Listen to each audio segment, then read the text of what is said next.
Okay, everyone, how are we doing? We've reached April, guys. No fools here. Certainly no fools at all here. Celtic made fools of Livingston yesterday. Did that work, guys? 3-0 at the Tony Macaroni Arena. You two were there. How are you both? Tony, Ryan, Hamish, hello. This is the most all over the place intro ever, but yeah, how's it going? There's no rhyme or reason for this, but I'm going back to front today. That's absolutely fine. It's ever since you said April Fools there, and then you did that intro. It was like clockwork there. But yeah, doing not too bad. Yesterday was a comprehensive one. Looking forward to talking about it in a bit more detail today. Now that we've had just under 24 hours to sort of process it and look back on it. Great 3 points for Celtic. Great 3 points for the manager, and sets them up very well for the big event that's happening on Sunday. Job done, Tony. Better than job done yesterday? Better than job done, yeah. And I'm good, by the way. Thank you for asking. The dogs are in good voice as well. You probably heard them just time it immaculately as soon as we come on the briefing. It's unbelievable. But there you have it. Yeah, I enjoyed yesterday. We spoke off air and I said to you, even at 0-0, I never had that. Yeah. There's been lots of games this season where Celtic have struggled to break down opposition and gone long periods at 0-0, but I never had that feeling yesterday. I always felt it was going to come. And as we spoke on the pod yesterday, it doesn't help when you're denied a Stonewall penalty, but that's neither here nor there. They got the job done, and I'm allowing for the opposition, bottom of the league, Livingston. But yeah, they made it comfortable as it could be, Hamish, and I was delighted at that. Yeah, I think it's a good point you make because it was it's nervy at the moment, isn't it? Like every match always matters, but especially at this point in the season, you really feel like, dropped points yesterday would have been a complete disaster, etc. And at half time we were dropping points, it was 0-0, but I think I certainly felt quite secure in the fact that we'd played pretty well, and I felt like the failings were down to maybe just individual moments like the final ball rather than something actually been wrong with the overall performance. Listen, we'll come on and talk about it a wee bit more. First of all, just want to thank our sponsors, MPH Boilers. They've recently become proud Celtic community partners. For all the Celtic fans listening, MPH Boilers is bringing you a special home cover plan offer. You can get comprehensive coverage for just 99p a month for the first 6 months. This includes everything from annual boiler service to full heating system, plumbing and gas supply pipe coverage.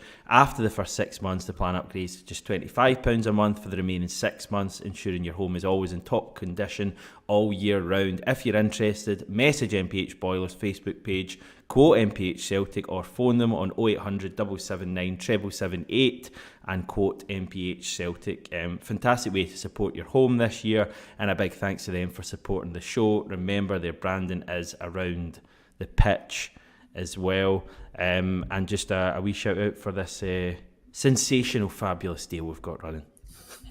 Yep, absolutely. 6 months of access for just £1 on the Celtic Way website. If you subscribe just now, you'll also get a free Kyogo Furuhashi print from renowned football artist made by Frankie. It's very, very nice. If you visit our website at www.celticway.co.uk/subscribe, on there there's instant analysis as well as player ratings from yesterday's game and the press conference from John Kennedy as well. There will be more coming today, with statistical analysis today from myself, plus an opinion piece by Tony maybe later on this afternoon. So if any of that tickles your fancy, then please visit www.celticway.co.uk/subscribe, and we thank everybody for joining us thus far on the website so far. Indeed, I should have said, by the way, MPH now have a Weissman on board as well. They're a global leader in the boiler industry. They've teamed up together, and we'll give them the proper shout out tomorrow. Just mixing it up a wee bit. Guys, how was your day? Do you ever fall out when you're at these games together? No, I've got to be honest. We surprisingly we don't have beef. I think there's a few people were saying the other week we had beef because we weren't on the pods together, and it was amazing how that smoke without fire, Tony. True, very true. How that grams and legs, but no, surprisingly we all got on very well. Touchwood. There's a big falling out in the offing clearly now, but no, I don't think I'm difficult to go on with, and certainly Ryan's not difficult to go on with, and yourself. It's all been pretty seamless, and I think it's important to point out that we've never actually met Hamish, have we? No, it's not. So it's like we got on as well as we can for two people that never actually met or been in each other's company. So it's we're fine. Been fine since we came on board. Ryan's been on for about a year now, haven't you? It's been right, hasn't it? Or you can let people know how it's been great. I've go on, dob him in, Ryan. Come on. We get on well. That's what you want to believe. No, I'm kidding on. No, everything all good. We actually share a lot of the same views when it comes to the football as well. There's never really any disagreements when we're watching it. If you look at the predicted 11s that we do before the games, you'll find that most of them are identical, and it's not because we're copying each other's work, because we both send them in at different times, yet we still have the same starting 11. I don't know if that's just, I don't know if it's smart minds or something else think alike, but yeah, it's always good to have a second person there at the game to talk to and sort of talk about points as well. Because Tony's doing the instant analysis and I'm doing the player ratings. We talk to each other about how we're viewing the game as well, so it's always good to get a different opinion and sort of hit off ideas off each other. But yeah, it was quite good. It was quite we did the post match yesterday, and it was quite reminiscent of when you and I used to do podcasts, Hamish, on another channel, because we were doing it in a pub. We were actually doing it in the Livingston bar after the game, which was reminiscent of past times, which was quite good. So we thank Livingston once again for letting us do that post match. Yeah, great club. It may not be an offer that's extended till next season, though, guys, given how Livingston are looking in the Premiership table now. Right, hello everyone, by the way. Thanks for all streaming in on your bank holiday, etc.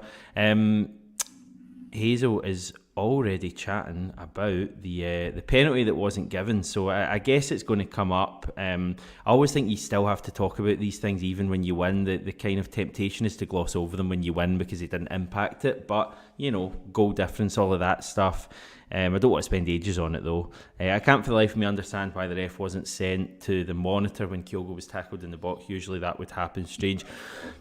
I must say I agree with that. I couldn't get over how that wasn't deemed a clear and obvious error made by Don Robertson. I think that the first thing is, how's Don Robertson not given that? The second thing would be, I just can't understand how that's not clear and obvious, but Iwata's at Tynecastle was. As I say, Tony, don't want to spend ages on it, but what was your thoughts? Clear and obvious. Those those three words. And what I want to know is, what has Don Robertson seen there? Because if he's not seen that, then he's not fit for purpose to be a referee, is he? Let's be honest. If you can't see that, then I mean that, and then to compound it, Alan Muir doesn't think it's worth, looking at the monitor. The same Alan Muir that didn't see Josh Meekins handle the ball in the goal line from feet away when Lee Griffiths tried to score in the 2014 Scottish Cup semi. Is that the same Alan Muir we're talking about? Yep. It's 10 years later, and he's still doing the same thing, being inept, being incompetent. There's no punishment for these guys at all. They just seem to keep turning up in the high-profile games. And the problem now is they get it wrong. They're affecting the outcome of a title race. That's as serious as it gets. Yeah. So, clear and obvious, has to go to the monitor. Those two guys are the only two guys who thought it wasn't a penalty. And some explanation has to be given to you or I and many thousands of football fans watching, millions watching, because they're just getting confused every other week by the rules now, and it's terrible. But again, gladly it didn't affect the outcome. We're pretty good on the day, so I'm glad that we're not talking about it in that sense. Who was top of our list in terms of who are we loving yesterday in that Celtic team? I know we went with Hatate in the headline after the game. Was he number one for you, Ryan? Who else stood out? I think there was about 3 number ones for me on the day. Hatate was the standout player in terms of on the ball, what he was doing. That dummy he did off the ball when it was going to Alistair Johnson, you're like, that's the Hatate that Celtic have been missing, that guile that I've been talking about in what's felt like every single briefing since about September, October time, because I know he's been in and out of the team through injury. But I thought there was other players that really stepped up to the task yesterday. Nicholas Kuhn being one of them. I think I've got to put my hand up and say I may have judged him too early, and I didn't know all of the information that was present that news about the wisdom teeth and him losing 8 kilos as a result of that because he didn't eat in 12 days. Yeah, in the premium bed that didn't deliver in time. But it seems ever since he's got those two things sorted, he's been an absolute world beater for Celtic. The past 3-4 games, there's an argument that he's been Celtic's best player in every single game. I think he's been absolutely tremendous. He looks dangerous when he's on the ball. He's direct. You're starting to see that speed as well. He's got that speed on the ball, and that directness to get to the byline, or the directness to also intercept the ball. Because even though he won't get an assist, and I was saying this in the post match yesterday, even though he won't get an assist for that Hatate goal, the Jamie Brandon own goal, he deserves an assist because he plays a massive part in getting the ball back. He chases the lost cause and makes it a cause once again. So, yeah, between him, Hatate, and I've also got to shout out Iwata as well, who I thought was brilliant on the day. There was a great interception he had in the second half. Livingston were breaking forward at one point, and he just manages to go from behind and get the tackle so cleanly. Yeah. And I think the Livingston player actually looked to the referee as if that's a foul, and the referee was like, wasn't it? He's got the ball. It's so clean. Yeah. It's clean as a whistle. So, yeah, I think those three deserve to be talked about in the same breath in terms of best players yesterday. Yes, there were other players that were good too, but I thought that I just thought that Iwata, if I was to pick one player that gets individual praise for me, it'd be Iwata, because I think he's really stabilised things, and yet I don't even think he'll play on Sunday, to be honest. Yeah, I mean, there's a debate to be had there, and Michael's bringing that up, saying, Iwata has to play at Ibrox. We can maybe come on to that in a wee minute. For me, I would agree in terms of, if I was picking out 4 players, I'd say the 3 you picked out, and I'd add Matt O'Reilly into the mix as well. I thought O'Reilly was kind of back to, doing what he does best, and he's just, I think when we talk about someone like Hatate coming back, you sometimes forget the impact that a player of that ability and intelligence will have in those around him, and Matt O'Reilly's going to, hit those heights again when Hatate's doing things like that.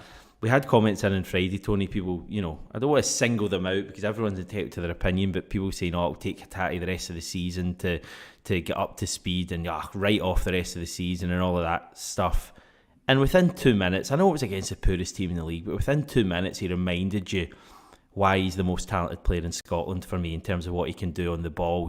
Back to goal, player right up his backside, just brushes him off and flings the ball out to Kuhn. Just a complete joy to watch. I mean, he's the kind of guy you would, like Nakamura back in the day, or Moravchik. I know he's slightly different, but you would pay the entry fee just to watch Hatate play. Celtic have the 3 best midfielders in the country. Yeah. Hatate, McGregor and O'Reilly. And it's pertinent that you said O'Reilly just relaxed yesterday, didn't he? He didn't try and take all the burden on himself. He realised, I've got another... He didn't have to. Fly, correct. But you got another forward-thinking player. I can feed off him, play off him, and stuff like that. And I liked O'Reilly yesterday, what he brought to the table. But Hatate, for me, 65 minutes was brilliant. He was excellent. And everybody was worrying about the surface. And, you just knew Celtic didn't take any unnecessary risk with him. He was as fit as he could be. And when he came off, I actually thought he was disappointed to come off. I think he was like, I can last here, I can do the 90. But sensible game management by Celtic, intelligent man management by Brendan and John Kennedy yesterday. So, but yeah, I mean, a baller when you see one, don't you? You just know it. And myself and Ryan turned to each other and looked after Hatate's first kind of bit of action and that what he did, and we just went, he's on it. Mm-hmm. He's on it, and I was concerned about the surface and maybe the treatment he might have gotten. They couldn't get near him. Every time he picked the ball, he was just in acres of space, and that's why I felt it was coming. Even in the first half, went in at half time. Now I agree. The final ball was lacking. I mean, there was one, I think. Midas, and I think he's having a competition to hit the roof in every stadium with one. And you're just like, my goodness. And then there was another one. Was it Kuhn who volleyed it wide when Orlando was cushioning a ball? Hatate had one as well. Correct. Yeah. And so a wee bit more, composure in the final third. Certainly in those instances, Celtic would have gone in 2 or 3 up, the final ball being on the money. And I actually thought the one with Kyogo, he's done neither. He could actually have scored with the volley that he took, or else cushioned it into Kyogo for a tap-in. So, but again, you're nitpicking there, aren't you? But yeah, the players that were mentioned I thought were excellent. And O'Reilly as well. You do have that dilemma about Iwata, but as I've just said, the 3 best midfielders in the country for me are Hatate, McGregor, and O'Reilly. And I think if you're going into next Sunday and you see those 3 names in the team sheet, that's a worry if you're the opposition. It really is. And Celtic are going to Ibrox to win the football match. I think that gives you a great chance of winning the football match. And I'm not got a downer on Iwata. If Iwata plays because Callum McGregor isn't fit, I'm equally as happy with that as well. I mean, straight away, it's good to have options, isn't it? It's interesting when you're talking about the final ball. If you actually look at the first goal, that arrives from a pretty poor cross from Greg Taylor, an overhit cross. And that's why I think that moment from Kuhn to track the defender down, win it off him, and then effectively set up the goal. He's a lost cause, doesn't he? Yeah. That was the big moment in the game for me. Now, I'm not saying, had he not done that, we wouldn't have. It was the moment. So I think Kuhn deserves so much credit. I really like him. He's really direct, but he's got a bit of dig as well. And you think of your favourite Celtic players. Yeah, they had talent on the ball, but they also knew when to, muck in and supply that dig. And Kuhn really has it. And he's another one, I think we can, I don't know, probably name 8 or 9 of your team for Ibrox pretty confidently. And that's not really been the case this season so far, has it, Ryan? No, there's always been question marks on who will actually get a start. The predicted 11s that we do are always quite interesting, especially earlier on in the season, because you're like, who's going to play this week? Who deserves a chance? It was more, are they going to shuffle the pack because players are playing off form at the moment? Now it's the complete opposite. There's players that have cemented their place at Ibrox. Kuhn's definitely one of them, even though I thought Yang looked promising when he came on. That's a great battle in the coming years between Kuhn and Yang. There's great options down that right-hand side all over again. I just going back to Kuhn, I think he's the player that we probably wanted Haksabanovic to be in terms of that direct winger. I was disappointed with the way it turned out with Haksabanovic because I thought there was a player there. But I don't know if there's maybe other factors, or maybe he just didn't have the required standard to play for Celtic or to keep it going on a long spell. But with Kuhn, and I think he's just got so much character as well, because he'll have been hearing a lot of these negatives that have been coming his way. I'm sure he'll have seen it on social media. These players look up their names and they'll be looking up what people are saying about them themselves all the time. So to come back from that, from the opening 3-4 weeks where a lot of people were questioning him, including myself, I was like, what is he bringing to the team compared to other players, maybe even players that left the club, like Mikey Johnson, who was doing it down south. But now you're starting to see why there was hype about this player when Celtic signed him. He looks quality. He looks like he's got a goal in him as well. I know he's only scored the 2 goals thus far, but I think there's definitely more to come from him. But there's now competition for places, and even the players that are coming off the bench are trying to make a difference. Look at Bernardo yesterday. What an attitude to come off the bench. Now he could be a lone player that could be annoyed at being on the bench and not getting a start yesterday. But he didn't do that. He took the chance. He took his initiative and scored an absolutely sublime goal. I know there was a slight deflection off of Oberlai, but as a good finish from Bernardo as well. I just think the team is flowing with players that want to be involved, and it's great to see. It's good headaches that Brendan Rodgers has got at the moment, not headaches on who should play based on players being off form or anything like that. It's the complete opposite. No, it's exciting, Tony. We don't want to go overboard because it was Livingston. They've won 3 league games all season. I mean, Sunday's the huge one, isn't it? And a week today, it's how we're going to be feeling at that stage. That's the real thing. But it's hard not to feel a little bit excited about watching the team play.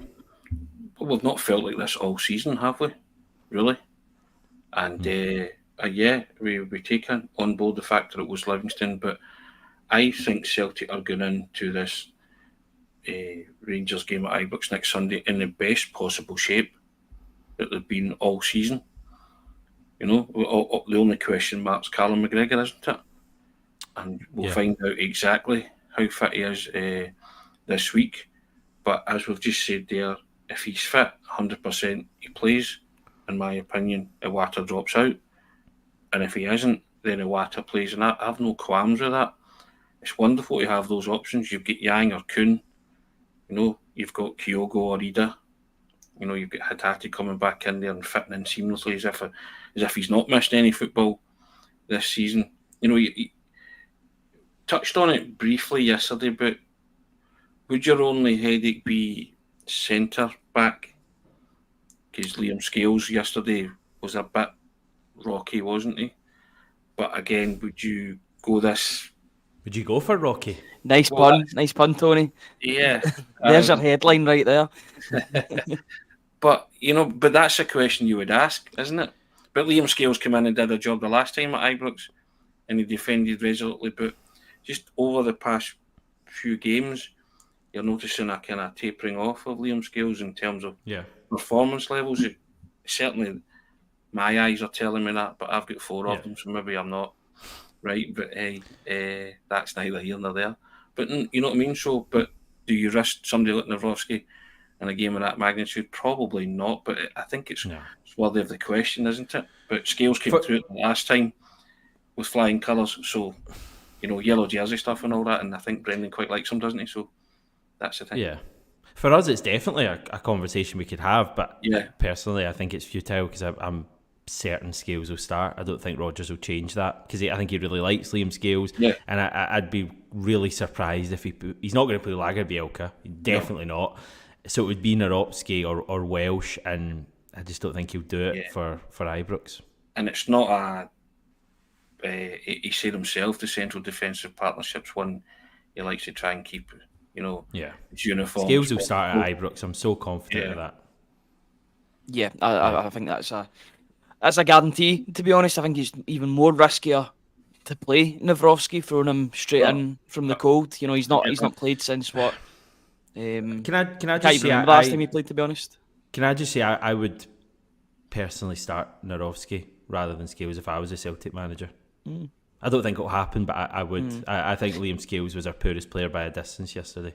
He did manage to stabilise, I think he did manage to stabilise in the second half ever so slightly. There was a couple of interceptions he had in the second half when they were shooting the opposite. When Livingston were attempting to shoot the other way, there was an important interception he got in the box.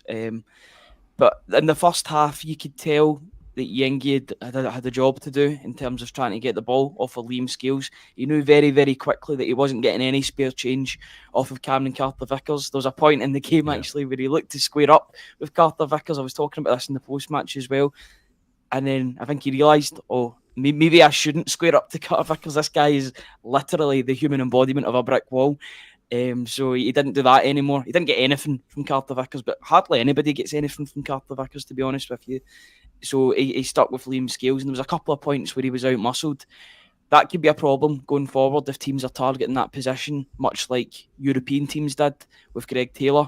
If that's happening and people and teams can sense a weakness, then Celtic have got to strengthen. I think it's a position that Celtic need to strengthen in the summer anyway, whether that be Nawrocki get a run of games and get back to full fitness, or somebody new comes in and makes that position his own.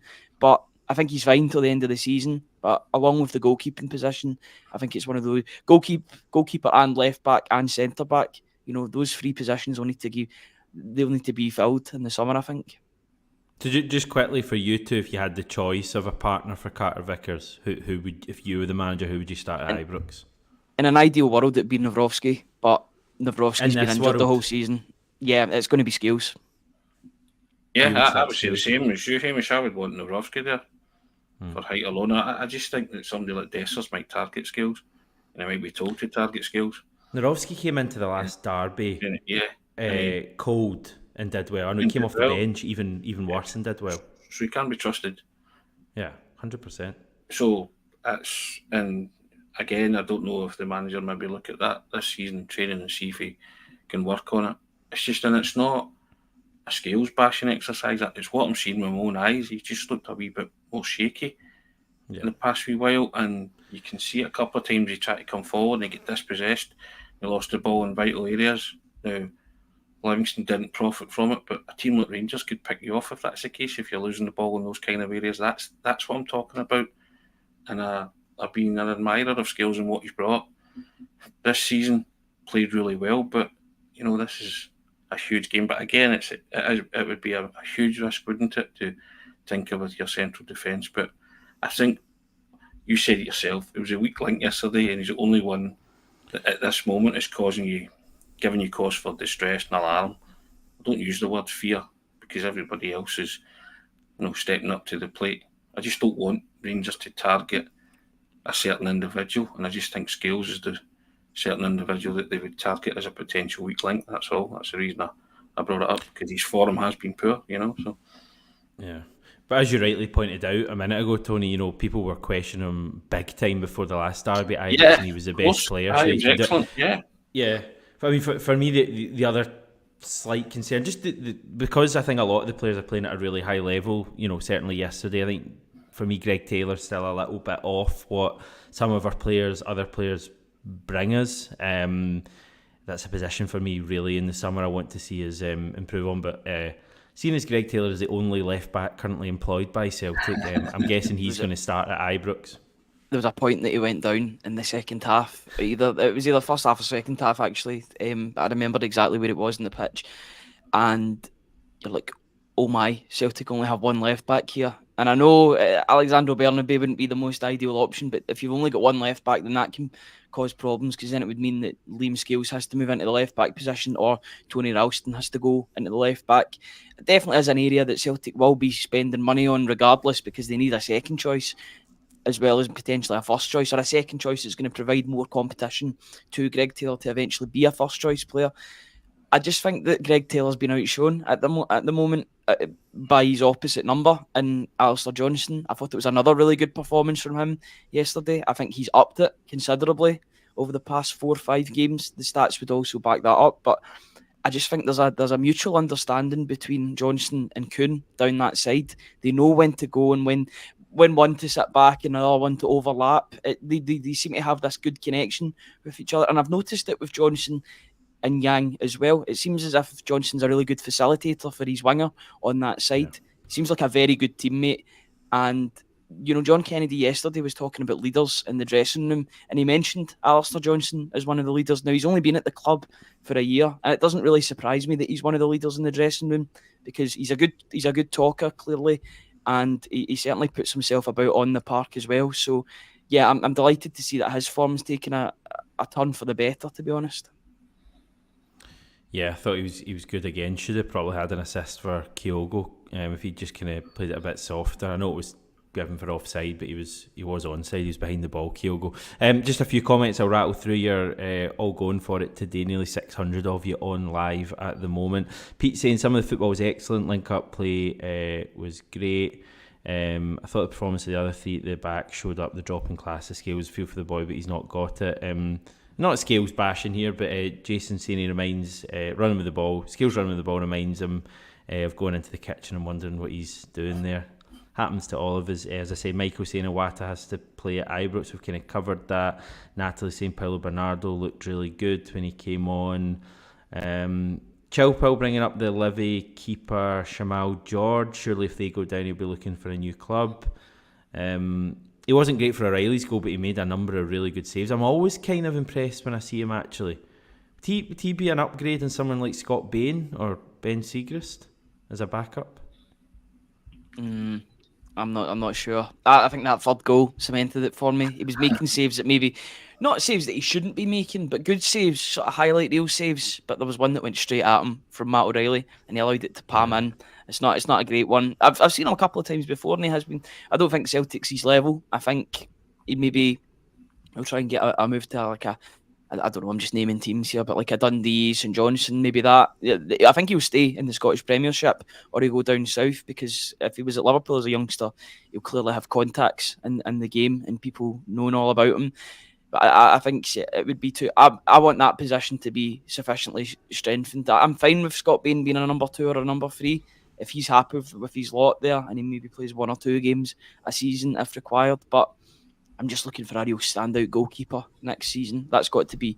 It's the position of, at least on the pitch, with the most importance attached to it, because it's going to be the difference between Celtic winning, losing or drawing games. 10 to 15 points a season is going to be down to a goalkeeper, so they need to sufficiently strengthen in that area, because Joe Hart's going to be a big miss.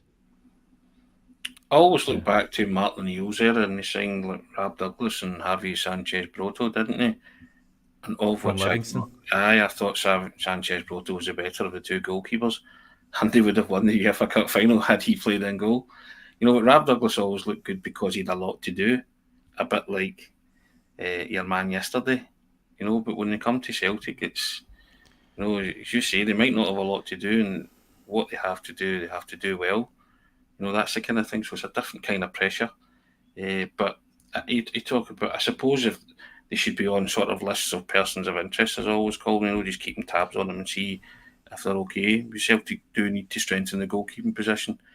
You know, so that's something you might feature on some kind of list.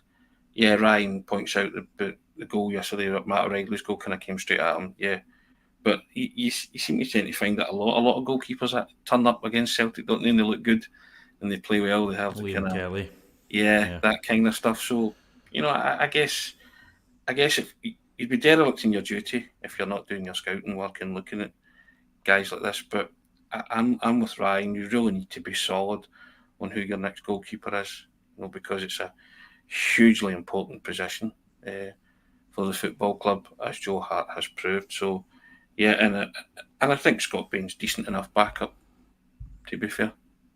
You might be right there. I should say, just to absolutely clarify, I was not saying Shamal Joe to replace Joe Hart, because I know people will be commenting saying that. I was just wondering if he's better than Scott Bain. You might be right. Scott Bain might just be a good enough backup who's happy to sit there, and, you know, it's probably a good influence around the place. Danielle saying, good thing is we have options off the bench on Sunday now with players coming into form. Smell the glove reckons the only decision for Brendan Rodgers will be Calmac or Iwata. McGregor has not been back in training, I believe, but as expected this week, probably tomorrow. I doubt the team will train like fully today, will they? Be kind of recovery. So, was there any other chat after the game, Tony?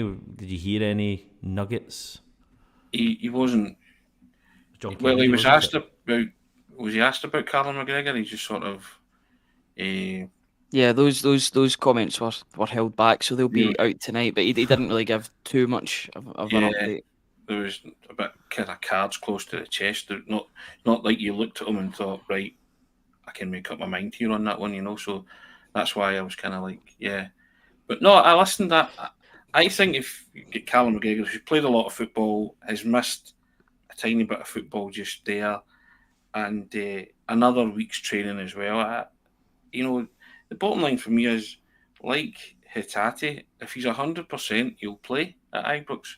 He's your captain. And what a boost it would be as well. And listen, you know me, I'm all about mood music, but see if you see the three best midfielders in the country in your starting 11 team sheet, McGregor, Hitati and O'Reilly, you're asking questions. You're sending out a statement saying, we're coming to ask you questions, and we mean business. And I'm not saying we don't with Iwata. That's what I mean. You're the sharp and take a breath there. I think Rangers would be worried if those three guys are in your starting midfield. They really would be, and they would have every cause to be. And as I've said before, I don't buy into this take a draw at Ibrox right now. I'm going there to win. I don't know how a Celtic team can go to Ibrox and take a draw. If they have to get a draw in the circumstances that comes around, then so be it. But, you know, go there and ask questions. And this team, to me, is capable of going there and winning. It really is. It's 100%. Right. Look at the buzz that I know it was the home support, but look at the buzz the players got when Callum McGregor came back in that mask in 2022 against Rangers in the 3-0 game. They got an extra 10-20% because their captain was on the park. Yes, he was wearing the mask and all of that, but he was back. He was there. He was making things happen in the middle of the park. Even though his form's been up and down this season, you'd still much rather have Callum McGregor in the team for a Glasgow derby than without, because you know he's got that extra gear that he goes into. It seems to be this extra gear that he goes into when it's a derby. He's just up for it. He's up for the battle, up for the challenge. He just becomes not a different player, but an even heightened version of Cal McGregor, and he runs things. If he's fully fit, then he plays because he's the captain, and you play your captain in the big games of the season. But if there's any doubt about his fitness and he's not 100%, then play a player that is 100% in Iwata. But that's a decision for Rodgers to make later on in the week. I reckon he'll be fine. I reckon he'll start McGregor. I agree, Hamish. Yeah, I think he's been primed for this one. Just get yourself fit for Ibrox. And look at the optics on it as well. Celtic are playing to go 4 ahead. You know, if you go 4 ahead, it's out with the opposition's hands. They're relying on others. You know, so I just think that and things are coming together for Celtic right now. And I just think they're capable of going there. And in fact, they're capable of winning both the derbies that are left to come in the season. And I just think they're maybe just going to hit their stride and hit a wee bit of form and show why that despite the wonderful challenge that's came from the other side of the city, Celtic are slightly better and have better players. And I think they'll show that. And also, Brendan Rodgers is a bogeyman in these fixtures to Rangers, isn't he? A bit like Walter Smith was during the 90s for Celtic for a while. You know, Walter had a good record against Celtic in those fixtures. So, Brendan, I trust the manager, I trust his players, and I trust that this week will be spent working on that game plan like the last time. They went when they were supposed to get turned over by 3 and 4, and it never happened. Never ever thought it would happen, and I'm getting that same feeling again. But you trust it more, even more when McGregor's there, Hitati's there, O'Reilly's there, Carter Vickers is there, you know, Kyogo's there, like that. That's the spine of the team that's solid. And when you add in guys like Kuhn, who now looks like a player that could light up that fixture. Whether he does or not is up to him. And look, he won't be remembered for games like yesterday. Kuhn will be remembered for what he does in fixtures, you know, games against Rangers. But that's the opportunity that's there. And as you say, you've got faith in the manager. Look, we don't know what way it's going to go, but you feel a lot more secure, I think, at the moment about this Celtic team, because it seems like we're just on the up a wee bit. Anyway, it's going to be a big week, guys, and we've got a whole week to build up to it, so you can keep your powder dry till whatever day we next discuss it. Oh, that'll be tomorrow, obviously. we're going to do that tomorrow. Listen, thanks again for your time, guys, on Easter Monday. Thanks, everyone, for tuning in and giving your thoughts. And even if you didn't give your thoughts, thanks just for watching us. Just one final wee shout out for this offer we've got going: 6 months of access for the Celtic Way for £1, and you get a free Kyogo Furuhashi print as part of that as well, from renowned football artist made by Frankie. Right, thanks everyone. Chat to you this time